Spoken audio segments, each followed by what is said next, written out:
Hello, and welcome to a brand new episode of Look Forward. I'm your host, Jay. I'm here with my co-host, Brad. Everything is awesome, but not really. Okay, I was gonna say, Yeah, no, it's pretty bad. The news is pretty bad on most fronts today. I feel like, Brad, as I drive around today, and I was listening to Dense Pixels for the first time in a long time, which was great. I have my leisurely, somewhat of a commute as I take my daughter to daycare. I definitely don't let her listen to it on the way. I drop her off and then I listen. I'm not going to subject her to that. But as I'm driving, I'm listening to that and I'm like, I should listen to the news. And then I look at the headlines that appear on my phone and I go, I'm going to just listen to video game conversations because I don't need that right now. I have other things to do. I don't need my blood boiling this early in the morning. No. Hell of a week, Brad. Hell of a week. And there is a lot. This docket is pretty chock full. So we didn't remove anything. So we only added. It's probably the most populated docket on this show that I've seen in quite some time. Yeah, quite honestly. So that's not good. That's not good. That's not good at all. All right, let's get into it. Right off the top, I don't want to spend too much time on this. You can listen to this week's preview episode that will release the same day as this.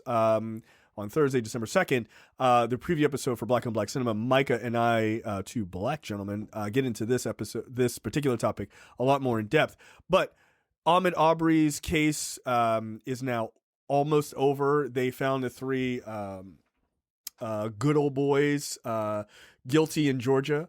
Now we just await sentencing, which I have no belief will be what it should be. But they were found guilty in killing the 25-year-old man, Ahmaud Arbery, who was jogging. That these three hillbillies were like, yeah, let's just murder this guy because we think he's up to something, which it turns out he was not. Brad, what are your thoughts on this case? A lot of people were relieved just because in the wake of the Kenosha kid whose name I already forgot because fuck him. Kyle Rittenhouse. Yeah, and then in the wake of the Kyle Rittenhouse verdict, they were worried that a similar thing would happen with this situation. The Ahmaud Arbery trial was a vastly different situation, like quite a bit different situation. Like there was no claim of self-defense here.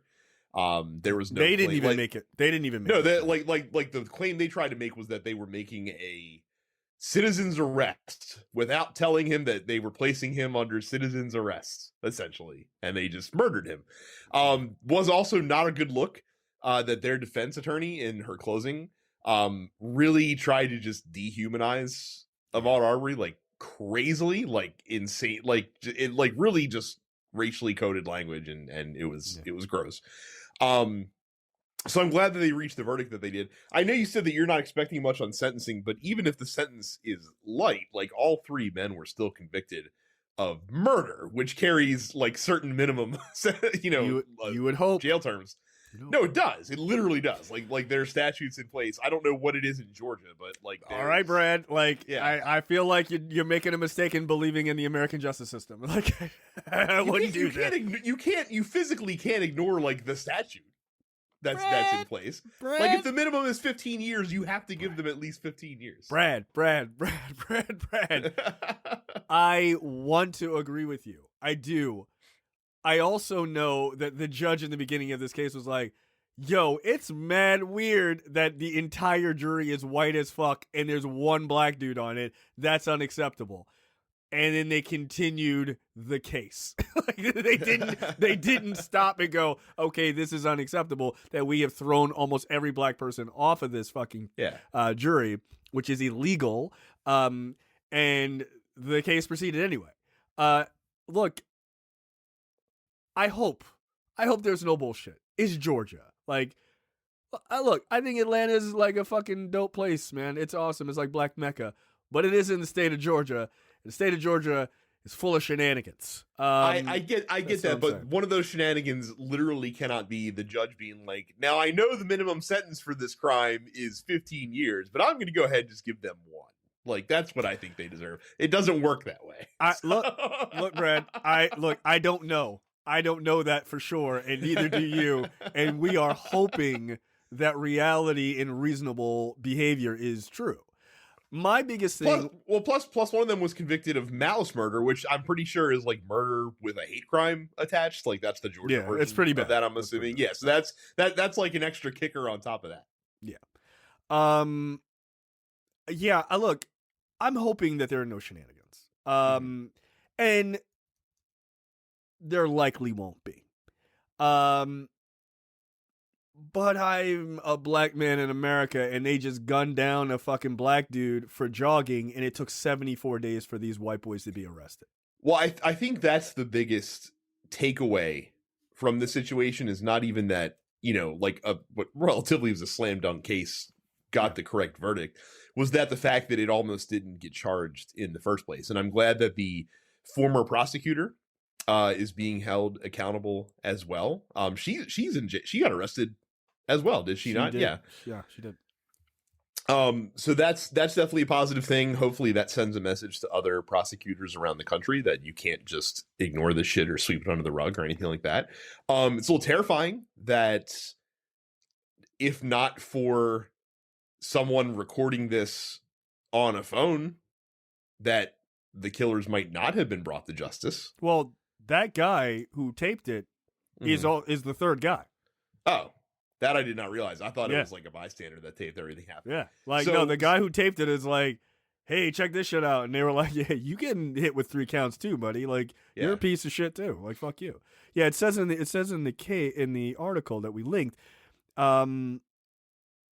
William Bryan Jr., a neighbor who joined the pursuit and filmed Arbery's final moments, is guilty of 3 counts of felony murder, 1 count of aggravated assault, false imprisonment, and criminal attempt to commit a felony.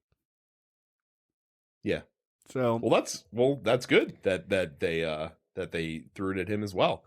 But if that doesn't happen, then this crime might not have even been charged in the first place.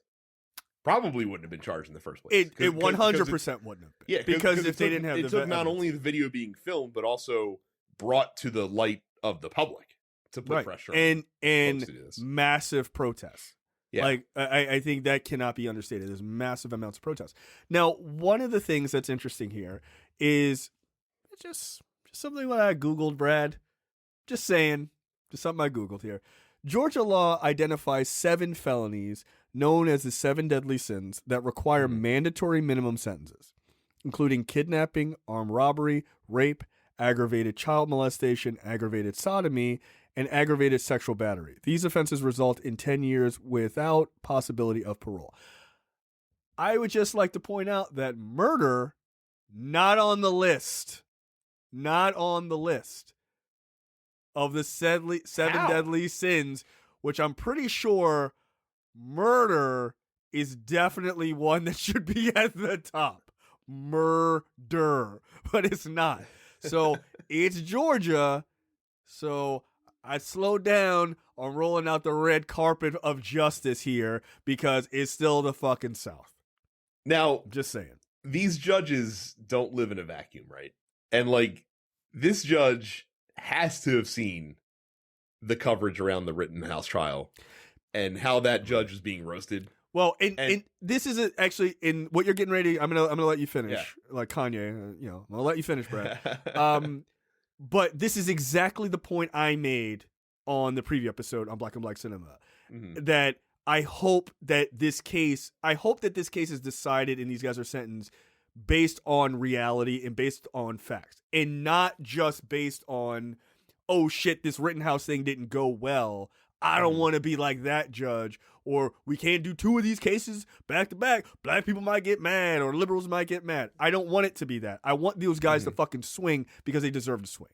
Yeah. Right. And you can't help but feel that way. But yes, I agree exactly to that point. But how will you know one way or you the won't. other? You won't. Yeah, this is the issue with like living in a system that is so fucked up. Right. Like if anything, and the fact that you told me that Georgia doesn't have mandatory minimums for murder for some reason tells me that in all likelihood that the 2 guys that actually did the killing will probably get the harshest sentence, and the dude that filmed it will probably get a bit of a lighter sentence, but still probably get a fairly decent amount of time.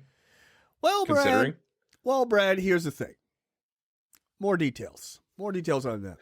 Travis McMichael, he fatally shot Arbery, right? He's guilty on all charges. And he's the one that got the malice enhancement.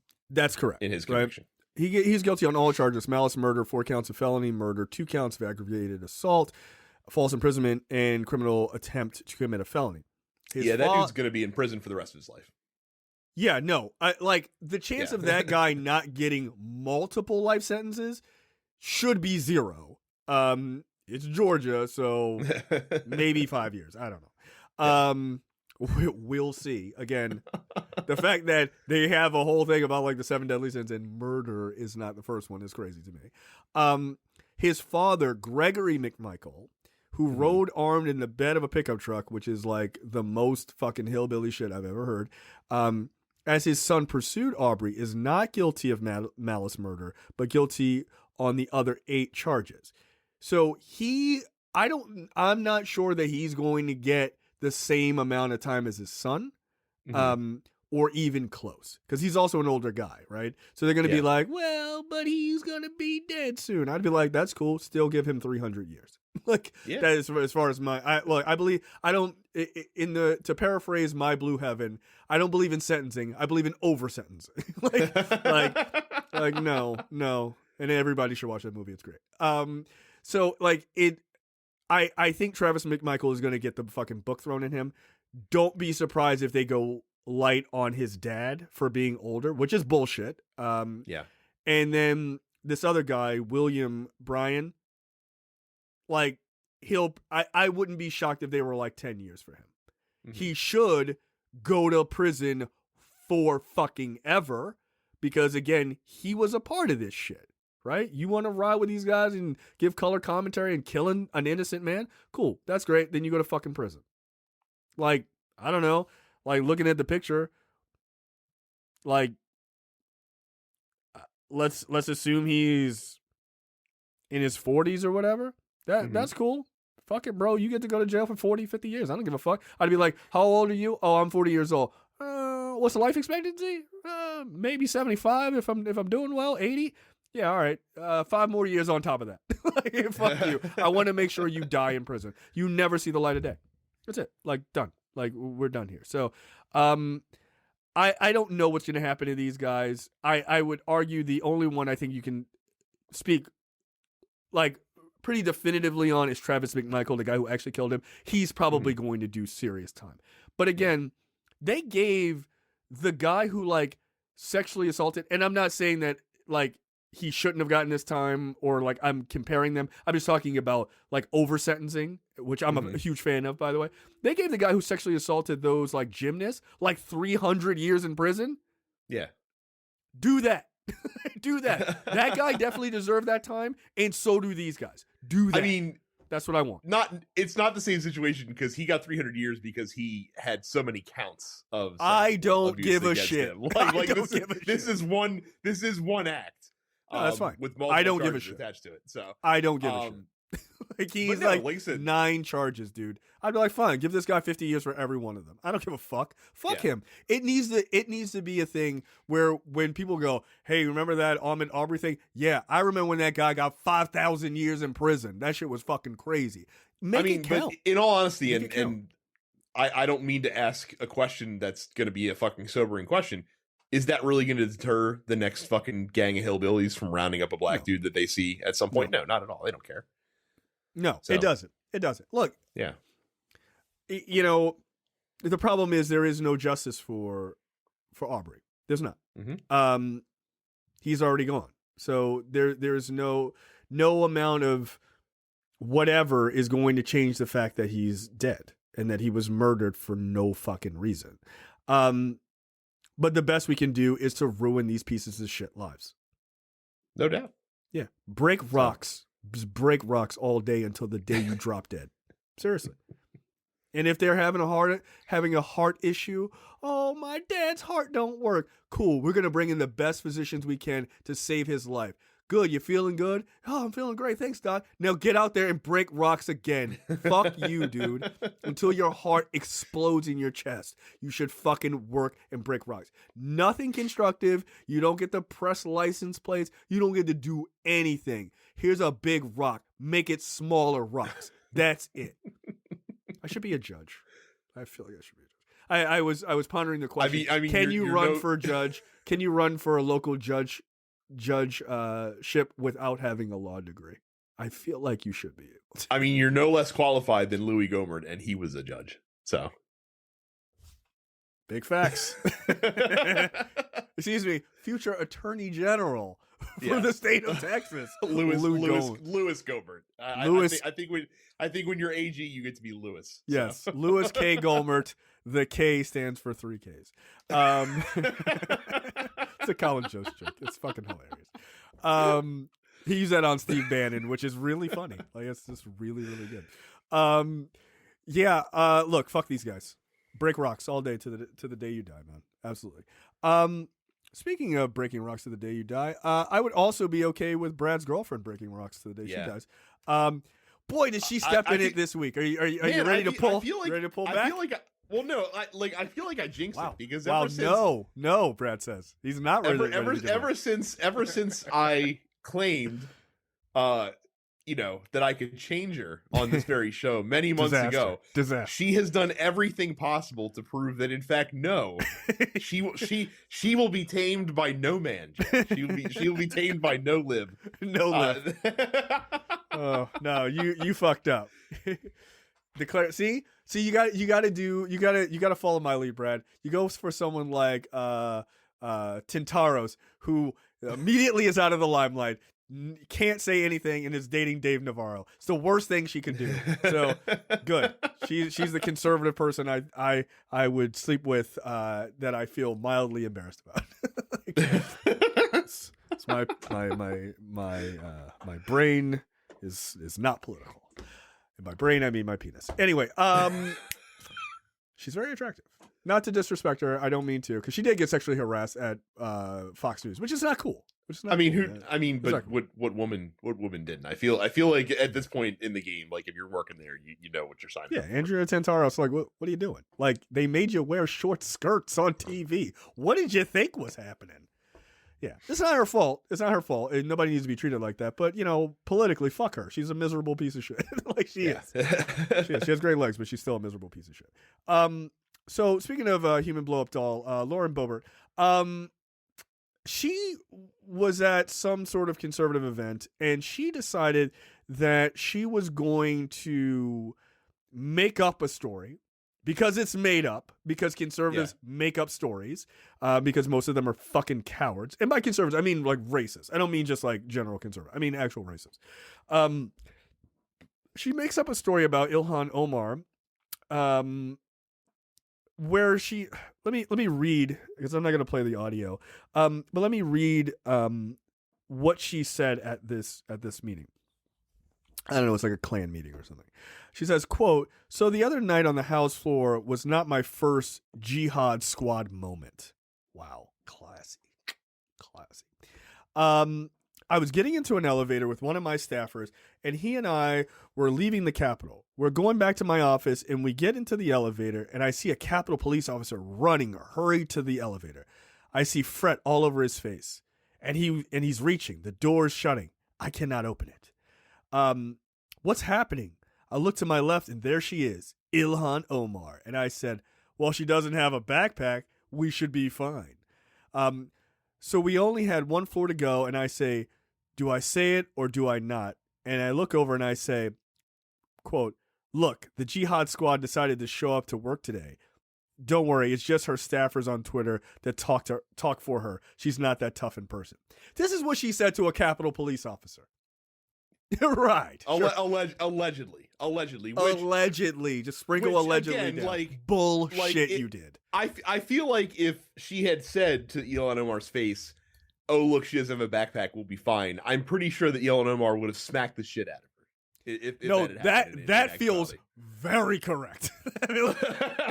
Honestly, you know what? I take that back. That actually doesn't feel correct. I think that's actually incorrect. I think what would happen is Ilhan Omar would be like, okay, and not and leave it at that, because I think she's a professional, and I think she would go and tell Rashida Tlaib the same story, and Rashida Tlaib would walk down the hall to Lauren Boebert's office and smack the shit out of her, because that Rashida Tlaib is about that life. Like, I feel like Rashida Tlaib wants to fight somebody, and I respect it. Like, that's the thing I like about her. She's a fighter for real, like for real. So yeah. So this is the story goes on from here. So she went on Twitter, Boebert did, and she's like, "Oh, I apologize to anyone in the Muslim community who is offended with my comment." Not apologizing to Ilhan Omar, of course, but apologizing to the Muslim community. And then she reached out to Ilhan Omar's office. She's like, "I'm going to call her to apologize in person." And then she did call. And then she comes out later that afternoon. She's like, "Oh my God." She's like, "I called Ilhan Omar's office and they hung up on me and unbelievable." And this, like the other thing. And then like Ilhan Omar came out and was like, "Yeah, I hung up on her because she just fucking doubled down and was like yelling at me about shit." She's like, obviously, like, I can't have a productive conversation with her. So rather than sit there and fucking get mad about it, she's like, "I just hung up the phone." Like, some people you can't fucking reason with. You'll move on. It is what it is. Ilhan Omar is a better person than me. She's a better person than me. It's like, Lauren Boebert's on line 5. Oh, okay, cool. Let me pick it up. Hello? Yeah. Hey, this is Lauren Boebert. You know what, Lauren? Let me just stop you right there before you're. Are you calling to apologize? No, but I just want to talk to you. Okay, let me just stop you there for a second. You're a dumb cunt. Click. Like, that's it. Like, and then when the news asked me, "Did you hang up?" I'd be like, "Yeah." And then I said this. I'm sorry. What did you want me to do here? Fuck that lady. So meanwhile, of course, like, Kevin McCarthy has done nothing about this, because why would he? Well, how many, Brad, in fairness to Kevin McCarthy, how many people can you afford in the House to lose committee seats? We're at 3 already, right? This is 3. I mean, but here's the thing: it's not up to him if they lose committee seats. Like, the Democrats don't fucking need him to decide if that's a thing or not. They don't. So now, but meanwhile, like, you have the media that's like, "Oh, like, what do Dems do? Like, do they hold her accountable, or do they worry about the blowback?" And I'm just like, no, I feel like you can just hold her accountable. Like. Who cares about the like blowback? This? Yeah, like you acting like this behavior is anywhere in the ballpark of rationality is a problem. Like, this is completely unreasonable behavior for a member of Congress to be acting towards another member of Congress. It is 100% unacceptable, right? Like, there is no argument. It is 100% unacceptable. But I do want to give Omar credit for one thing she did, which I thought was pretty cool. She goes, she wrote on Twitter, "Fact," referring to Lauren Boebert in her bullshit story. "Fact. This buffoon looks down when she sees me at the Capitol. This whole story is made up. Sad she thinks bigotry gets her clout. Anti-Muslim bigotry isn't funny and it shouldn't be normalized. Congress can't be a place where hateful and dangerous Muslim tropes get no condemnation." It's 100% correct. And I have in the past referred to her as the Shemp of the squad, which I stand by that. She has the least amount of power. Like, all of them, they're all like, we've gone over this. They all fill the role as like in the Teenage Mutant Ninja Turtles thing. AOC is obviously Leonardo. And Tlaib is clearly Raphael. Duh. Like, that's obvious. And so it, the whole thing is ridiculous, and I'm glad Omar called it out, and I think she called it out in the right way, calling it like, "This buffoon looks down when she sees me." Yeah, of course she does, because racists are cowards. Yeah, 9 times out of 10, they're fucking cowards. It's like a bully. Like, when you call them out, they don't want to fucking deal with you. No, they want to talk shit behind your back. At the same time, I'm frustrated for her that she has to take that high of road. Oh, absolutely. Otherwise, the story would absolutely turn, and it would be all about her reaction to racism being thrown at her, which is an insane thing to say. Yep.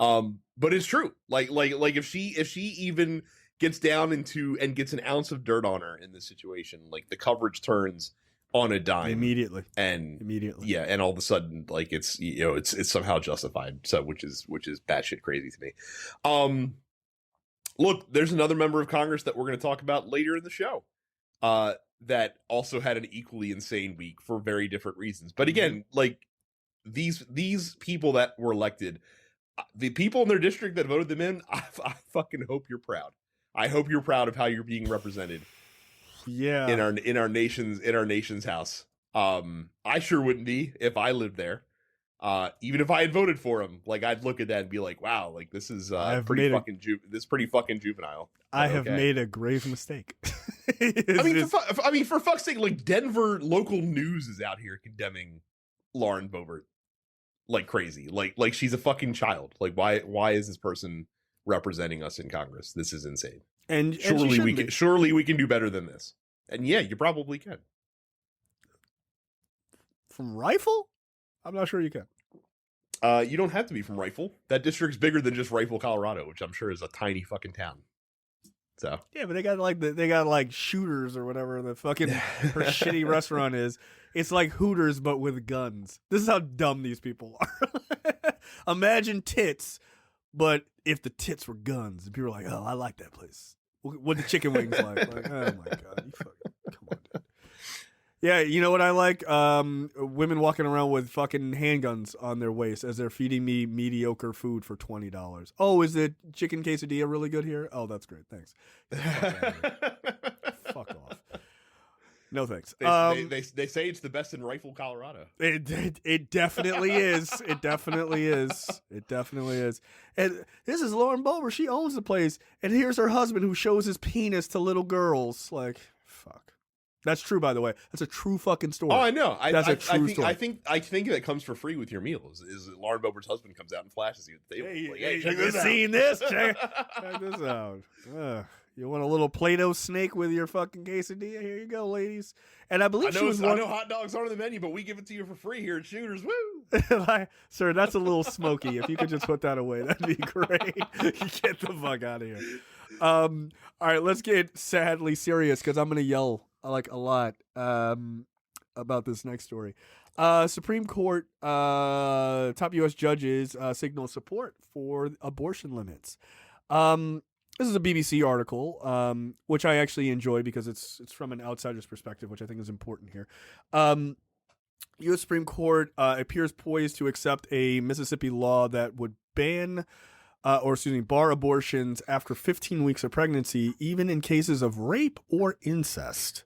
That's cool and reasonable if you're a fucking lunatic. So, look, the big thing here is like fetus viability. That has always been the red line. But now these nutbags in Mississippi are like 15 weeks. That's the max. As if that's going to stop, because once they get that passed, they're gonna try to inch that shit down. Of course, because it's never enough. There's never a concession to be made until it's outlawed completely. Until they can have full control, Jay, of the women. That's really the main goal at the end of the day. Is we must have full control. I believe, Brad, you refer to them as women. I think Tad Cadworth would refer to them as Polaroid cameras. That was the analogy he made today on the floor of the fucking Congress, or the floor of the House, that the analogy of you go outside and you see a beautiful sunset or whatever the fuck, and you take a picture of it with a Polaroid camera, and that picture prints out, and you got the picture, and you're waving it, trying to get it to develop. You're taking your time, waiting for it to develop, and someone comes in and says, "Snatch it out of your hand, Brad," before it finishes developing, and they tear it up, and you go, "Hey, that was my picture," and you go, "It's not a picture. That was just a Polaroid. It wasn't a full picture, so it doesn't count." And he was like, anybody would call that absurd. No, I would say referring to women as a Polaroid camera and not human beings is a bit absurd in that analogy. I have so many questions about this analogy. First of all, that dude's like 25 years old. How does he know what a Polaroid camera is? Number one. Number two, it takes like 10 seconds to develop one of those things. Like, you're sitting there shaking it around in the air. as Outcast said, like a Polaroid picture. Yes, and that's correct. Like I said, it doesn't take that long. And 3, have you tried to rip a Polaroid picture in half? It's very hard. It can't be done. It's like trying to rip a phone book up. Yeah, it's very hard. Only the best of the best. It's insane. But then again, I guess if you go out to the forest and punch trees for a living, maybe you have the upper body strength to tear a Polaroid picture up. Not if you watch that video. No, he doesn't. No, he doesn't. That guy punches like an ass clown. He does. Yeah, I want to be upset about this, and I am upset about this, but since I knew it was coming, like, I've been able to steel myself, and like I want to use this opportunity to be mad again at progressives from 2016 who didn't decide to vote for Hillary Clinton, but that's in the past, so it's not really productive to be mad about it. You know, Nah. what are you gonna do? No, not me, Brad. I love that you're living in the future, and that's what I love about you, my man. But we're looking forward. No, on the Look Forward show. Not on this episode. I'm looking back. I'm looking hard back. And this is what I will say. There was a tweet that went around today, and I thought it was really good. Let me see if I can find it, because I think it's a really good one. It says, it's by Ashton Pittman, who apparently is a blue check person. He's a journalist. He says 6 years ago this month, Hillary Clinton tweeted that, quote, a Republican president could nominate as many as 4 Supreme Court justices, and linked a warning that it could lead to the end of Roe v. Wade. Her replies were filled with left-wingers accusing her of fear-mongering. Some of the quotes, I won't say who the people are, but they said, what utter bullshit talk, or excuse me, what utter bullshit talk policy, you need a comma there, talk policy and stop fear-mongering for votes. You should be ashamed. Here's the thing. Much like Cyclops, Hillary was right. She was right. She was 100% right. By the way, you know who else was right? Us. We were right. Mm-hmm. You know who was wrong? All of those big progressive shows that make millions of dollars or hundreds of thousands of dollars every month or every year, who have very professional studios, who pretend that being progressive for progressive's sake is the only thing to do and not actually think about your fucking consequences. They were wrong. She was right. The email server lady was fucking right. Plain and simple. She was right. Oh, she wasn't a good candidate, but you know, I shit all over her after the primary was over and said it was the worst thing ever and compared her to fucking Hitler and said she was the same as Trump. But you know, I voted for her, but I told all my friends how it was a total waste of time. But I voted for her. Okay. Or I didn't vote and I just stayed home because I didn't think it was that big of a deal. But, and here's me looking forward, when Roe v. Wade gets thrown back to the states and all of the Republican states outlaw it or, you know, put these massive abortion bans in, they will be there making their video clips and crying and wailing and gnashing of teeth about how unfair this is and how shitty Republicans are and how shitty moderate Democrats are for not stopping a thing that they couldn't stop because they couldn't get people to fucking vote on a very obvious thing. And they'll pretend that they give a fuck about women's issues and women's rights and all of that shit. But when it came down to it, you could not take 2 seconds out of your fucking day to get out of your own way to protect women. You couldn't actually do it. When it mattered, you couldn't do it. You could talk the rhetoric, but you couldn't fucking do it. You know how hard it was for me to pull the lever for Hillary Clinton over Donald Trump? Not hard at all. You know why? Because I agree with Hillary Clinton on like 85% of shit. And I don't vote in a vacuum. Because I'm a black man in America and I can't afford to. Because I have to think about my people. I have to think about women. I'm married to one. Guess what? My mom's a woman. Holy shit, my daughter is a future woman. She's a little girl. I have to think about her fucking life. I have to think about those people. I have to think about your wife, Brad. I have to think about Micah's wife and every other fucking woman that I know. Carrie and TR and people on this fucking network. I have to think about them. because I don't get to think about just myself, because I'm not a selfish fucking asshole. But you also don't vote Republican, so I don't. There you go. So it's it's a little bit easier, but that's the problem. You can also, I mean, that stance is a very noble one to take. You can also just simplify it and say, hey, if you truly believe in freedom, the freedom to control one's reproductive system seems like a pretty basic right that shouldn't be up for the government to have a say in. You're right, but I feel like you forgot that they're girls, so does it really count? Because that's the argument, is that they're girls, and they don't. They can't make decisions for themselves. My favorite bit from this from the arguments today was Clarence Thomas calling out the fact that abortion specifically wasn't mentioned in the Constitution. And so is it really up to them to weigh in on this? And I would say to Clarence Thomas, you know what else isn't mentioned specifically in the Constitution? Go ahead, Brad. Interracial marriage. And yet your ass is married.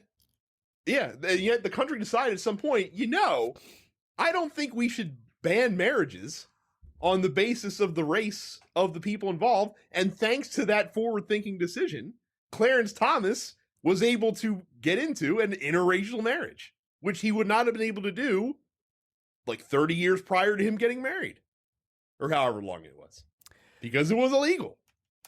Yeah. It's almost like that when we identify new things that the founders didn't foresee 200 years ago, that we can make laws around them and say, hey, this is something that we should do. And not only can we make laws around it, but we can say, you know what, as Americans, this is what we think the right thing to do should be. We're going to make a federal law, and since you're a state, you got to abide by it. It's really funny that, again, the Republican definition of federalism is we get to pick and choose the things that we want the states to decide. Yeah. And if we like it, then we're going to let the states decide.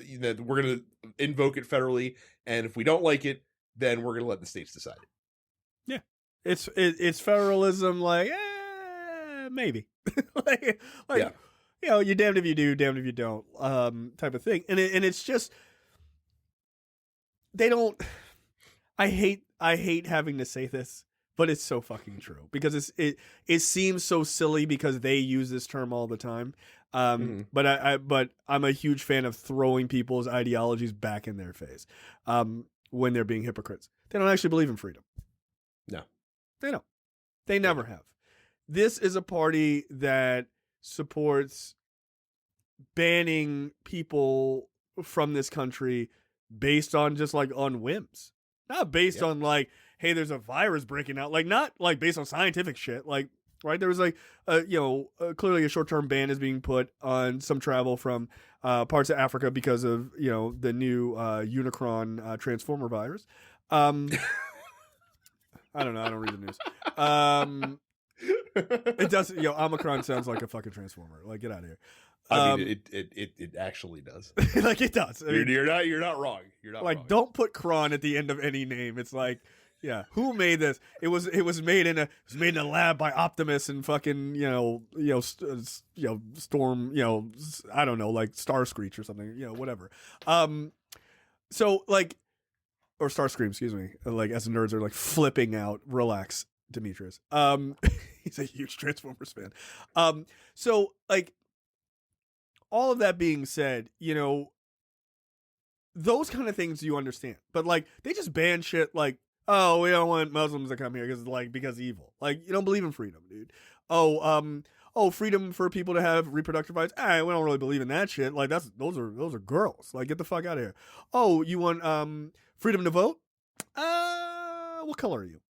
I mean, truly, the only freedom they do care about is the whole gun thing. That's it. Yeah. I saw a tweet. This guy was like, he's some major Republican. He was like, the Second Amendment shall not, or like, cannot be changed. And I was like, yo, the word it's an amendment. like by its definition, it can be changed. Amend is in the word. Like what? it's literally right there. Yo, people are in the comments are like, but Jay, what is okay is the woman can have the baby, and then you can shoot the baby, and that's fine because we don't care about kids getting shot. That's actually true. Send that kid to elementary school. That kid can get shot. They don't give a fuck. Yeah, because the other thing is it's not on the docket because there's not a whole lot to say about it yet. But in the background of these SCOTUS arguments was Republicans. While Republicans were on TV bloviating about the sanctity of life, re abortions, there was another school shooting where 4 kids died. Mm-hmm. So again, sanctity of life in the womb, sure. As soon as they're out of the womb, fend for yourself. Yeah, nobody gives a fuck. Amazing. We're in our libertarian paradise. So I don't get it. I don't get it. I don't get it. But it's control, Jay. I mean, that's all it is. It's control. That's the only goal with this is control, because we got to make sure that the white babies are born. That's really what it boils down to at the end of the day. Yeah. You're not wrong.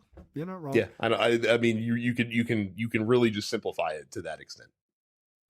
It's annoying. Like it's a massively annoying thing. But we shouldn't be surprised anymore. But no, I'm not. No, I'm not going to stop looking back until people actually acknowledge that they were fucking wrong. They were wrong. And the problem is, and I don't expect them to, which is great for me because I get to beat them. No, pride. Like I said, to paraphrase Marcel's Miles, pride's a motherfucker. Yeah, no, like you can't. Yeah, but it's pride fucking with you, Brad. Yeah, but the problem is, people still listen to those people, and that's okay. It's okay to be wrong, right? It truly is. Like, you will hear me on occasion when I am wrong. Rare. Get out of here. Nobody loves not admitting that they're wrong more than me. But so I get it. I truly, truly understand it. But the thing is, when you stem all of your other politics from that wrong perspective, that is where it's a problem. It's not a problem being wrong. It's a problem in saying Hillary was fucking wrong and we were right, and then continuing on that line of thought. She wasn't wrong, though. She wasn't. You were wrong to say that she was the same as Donald Trump. You had 4 years of Donald Trump, and you might get another 4. We're pretending like if right now, if Hillary Clinton ran, people would be like, well, I still wouldn't vote for her, and they wouldn't, which is insane to me. People are like, I don't know about Joe Biden if he goes up against Donald Trump. But you ain't learned the lesson yet? You think democracy can recover from 4 more years of this fucking asshole? Oh, it'll be the same under Biden. It literally will not be. I mean, fuck's sake, we have full democratic control in all the federal branches of government. Well, not all federal branches of government, but the federal elected branches of government, and we're still barely like fucking holding on for dear life, essentially, at this point. Right. So you're gonna give it back to this asshole? Yeah. All right. Yeah. Great plan. Yeah, great plan. Yeah. Yeah, I'm sure. Do you enjoy the Rittenhouse case? Would you like 30 of them? Yeah. Because if Donald Trump is reelected, you're going to get him. Because protests will erupt all over the country, and those motherfuckers are going to come flooding out of the gates. Yeah, first thing that's going to happen is we're going to fucking protest the day after the election, the day after the inauguration. Like we're going to be out on the streets, and now, because fucking Cool Kyle, got off with it, like, now they're going to bring their guns. Yeah, it's open season. So I'm not going. And I'm a protest guy. Like, I don't mind going to protest. Like, I'm into it. I'm not going. Because that precedent has been fucking started, and you're not getting me shot. No. Yeah. No, sorry. But again, hey, man, it's all the same. Doesn't really fucking matter. And again, any of you fuck faces who are out there like, Hillary's all fucking fear-mongering and all this other shit. I don't want to hear anything. I don't want to see any crocodile tears from any of you motherfuckers when this shit gets overturned. And it will. It will. It may not be now. It may be the fucking Texas one. It may be the Mississippi one. But it's going to be one of them. And it looks like it's going to be this one. Because it's going to be this one. It's 100% be this one. Because the Texas one is too crazy. They need something that's a little bit less crazy.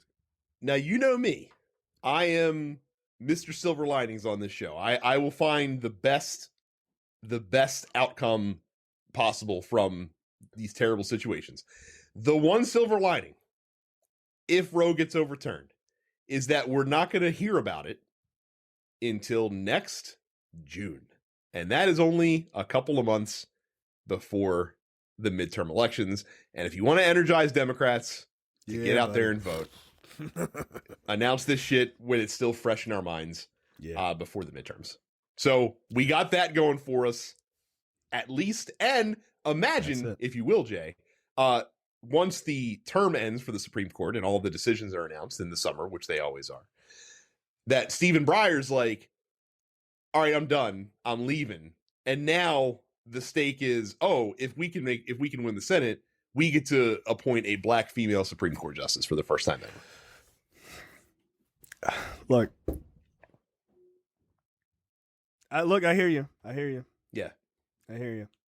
But I'm just saying, like, I want you to know crocodile tears. I don't.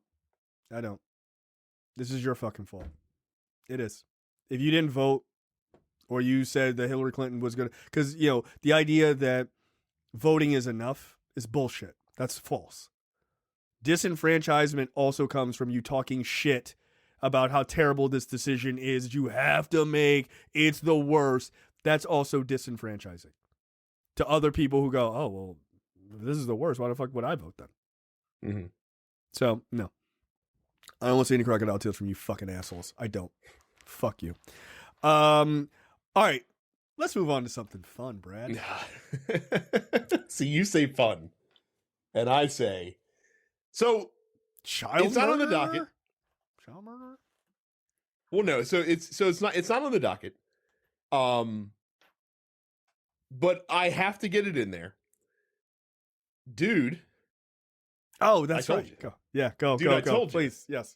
I told you that Matthew McConaughey was not going to run for governor of Texas. No, thank God. That was Thank never God. Thank God. that was never going to happen. However, thank God. Because the universe always seeks balance among all things. Because we dodged the bullet of one celebrity politician, may I present to you Senator Dr. Oz. Here we go. Oh, my God. Dr. Oz, help us.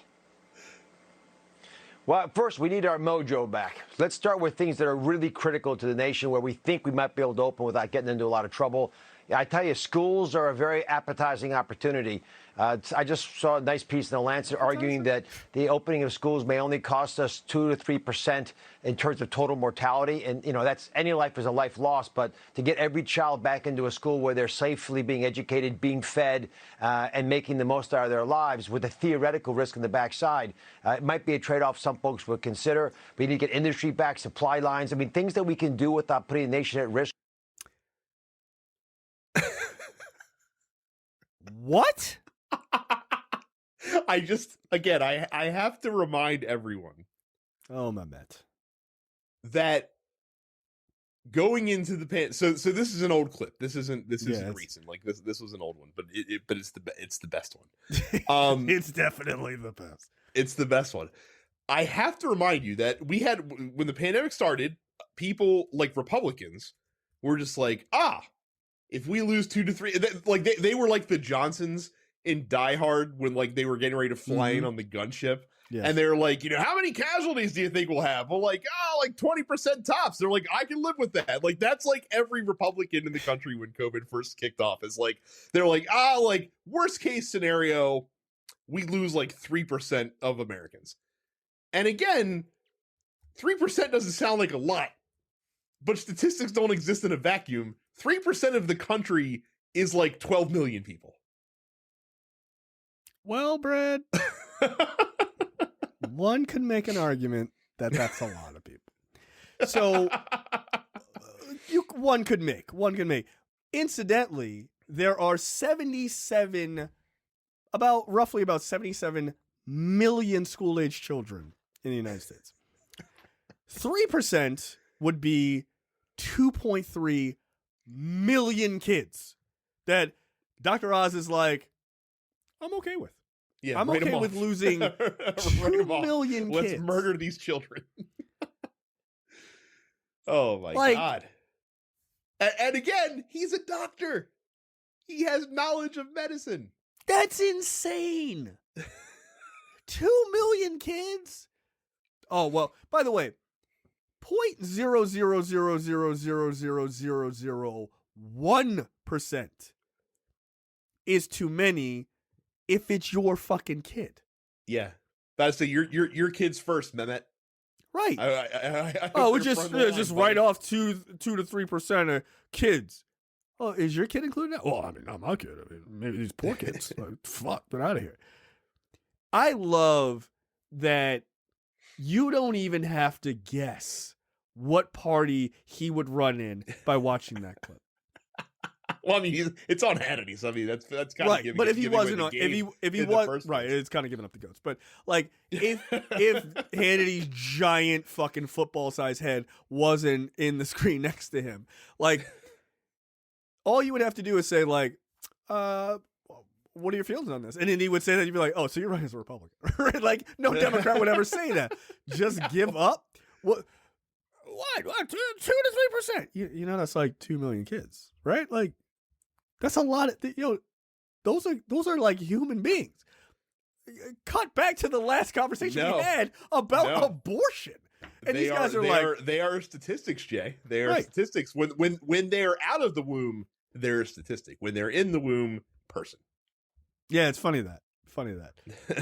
Like, we just finished talking about Tad Cadworth, like, but the Polaroid or whatever, with this sanctity of life analogy. And here come these fucking jackasses who are like, yo, you just killed like 2 million kids. Who gives a fuck? Let's get the economy rolling, baby. Rather that than me have to wear a mask. Am I right, guys? Come on. What am I supposed to do? Give a fuck about children? Poor children? Have you tried these goji berries? They're awesome. They make you lose. I have to remind people that this was in the wake of people not wanting to not get vaccines, but just not wanting to wear masks all the time. Right. So, like, hey, we should send the kids back. No. So Dr. yeah, Mamet, so Dr. Oz, running for Senate in Pennsylvania, a state that I have to remind you, does not live in. Number one. Oh, he is a carpetbagger. Yeah, he's a serious fucking carpetbagger. There's a great tweet. I hope I bookmarked it, because if I did, it's going to be fantastic. Let me see if I can find it. Let's see here. Yes. So Bill Pascrell Jr. Is a member of the House of Representatives. He put out a tweet today responding to Dr. Oz's Senate run. And I'm going to quote him directly. I want to congratulate my North Jersey constituent, Dr. Oz, on his run for the U.S. Senate in Pennsylvania. I'm sure this fully genuine candidacy will capture the heart of all Pennsylvanians. Nice. Yeah, like, dude, come on. He's not even from South Jersey. He's from the New York side. He lives in the New York side of Jersey. Of course he does. I'm sure that's where his fucking studio is. Yeah. So the address that he's registered under to run for Senate, because again, you have to live in the fucking state to run for state office, is his in-laws. Because every wealthy old person, every wealthy middle-aged man lives with their in-laws, let me tell you. Classic. Yeah. Incredible. So, I beg you, Pennsylvania Republicans, don't even let this dude get out of the primary. What the fuck are you doing? No, what are you doing? Again, are they aware he's Muslim? Because like I feel like that. Like we joke about it, and that's why I keep referring to him as Mehmet. Like, are white Republicans going to be cool with this? I feel like they're not going to be cool with this. I don't think Democrats are going to hit him about that, but I'm pretty sure his primary candidates will. Oh, no. Democrats don't have to. They don't have to touch this. Yeah, no, Republicans are they're going to be like, yo, you don't know about this guy. Like, exploit this, Democrats. Like, if I'm Fetterman, who is likely going to be the nominee in Pennsylvania for the Dems, I just keep this clip in my back pocket. Yeah, Absolutely. I just do. I just keep it in my back pocket. I mean, you don't have to keep this clip in your back pocket. I'm sure Dr. Oz is going to say a lot of dumb shit in the lead up to a general election. High probability candidacy. High probability. I'm pretty sure you'll be able to create a veritable highlight reel of dumb shit that Dr. Oz. Dude, just watch his show for a half a week. And let me just. It doesn't help him that his voice sounds like that of an AM sports radio caller. Essentially, like that's also not good. Long time listener, first time caller. Long time, first time. Let me tell you about these vaccines. I'm a doctor. I'm gonna hang up and listen. Hold on. All right. Thanks, my Matt. That guy, holy shit, that guy was fucking crazy. Yeah, all right. Mehmet from Newark, you're on the line. Yeah, I'm running in Pennsylvania. All right, cool, bro. Nice story. Stop calling here. Oh my god. Please block his number. Now back to another episode of Gator and the Lunatic. Or whatever local radio fucking drive time sports nonsense. All right, let's talk quickly about Mark Meadows is now cooperating with the January 6th committee. Funny that. Yeah. funny what happens when you sharpen your teeth against people. It tends to, like when they went after Bannon, like Meadows like, "Oh, you're serious?" Oh shit. Well, then I guess I better play along then. I did like that he's like, oh yeah, no, I'm cool. Like I don't need the Bannon treatment. Like I don't need that. So I'm good, dog. You got it.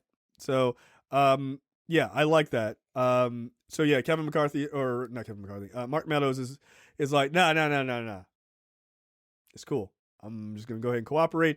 He basically dimed out Trump. Was like, yeah, this dude was infected before the first debate. Like, yeah, that's the big news.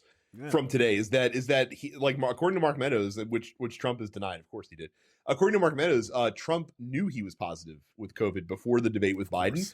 And remember, for those who don't recall, not only did Trump deny that he had COVID before the debate, he also then claimed that he got it from Gold Star families. Yes, I do remember that. He met with the following day. Yeah. So he was giving it to Gold Star families, yes, not getting it from them. And again, he met with Gold Star families, and he knew he was fucking infected. I cannot overstate the degree to which he is literally the biggest piece of shit walking around on planet Earth. Currently, zero argument. Yeah, I mean, and again, and we just talked about a guy who advocated for 2.3 million kids to just die. Yes, I mean, to be fair, Trump would have been totally fine with that as well if it meant 100% he didn't have to make people wear masks. But this dude is literally the biggest piece of shit walking, and you elected him president, not you, Jay, but you, and not even you listeners, but you Republicans elected this asshole to be the president. And might do so again. Right. And people will do it so again. And some people will still not vote against him. What's the difference? Yeah. Okay. I mean, dude, I guess. Yeah, so I'm interested to see what Mark Meadows, more information he drops. Because they were probably like, yo, you like jail time, man? My dude? And he was like, moi? Oh, happy to cooperate. Not really trying to deal with that. But it should be a lesson to Democrats. Kick people in the teeth, man. And like people go, oh shit, okay, this is for real. Yeah, there are people, most people I would argue, do not want to be martyrs to the cause. They're just like, oh, threatened with the possibility of going to jail? No, thank you. I will give you whatever you want. Yep. No, they're not. They're just not. They're not about that life. Like they're not about like that idea of doing jail time. They're not. Like even if it's like bullshit jail time, and it's just like some like, you know, I mean, it's not like if you don't show up, they're gonna arrest you and throw you in San Quentin. Like they're not. They're gonna put you in some like fucking little rinky-dink, you know, isolated jail cell in DC. Right? You'd be fine. But people ain't trying to do that. Like I don't want to go to jail ever. For any reason. I don't want to go into a box and then they close the gate behind me. Fuck that noise. That and Mark Meadows, Mark Meadows is a privileged guy. And that's how you scare rich people. gonna put you in jail. And they're like, all right, you got it. What you need? Like, I'll dime all my friends out. I don't give a fuck because they just don't want to. They just don't want to go to jail. Yep. So any of those rich people who end up in jail, just know that they really fucked up and they had no one to burn on their to save their ass. Yeah. Look, what's the guy who died in prison? Bernie Madoff.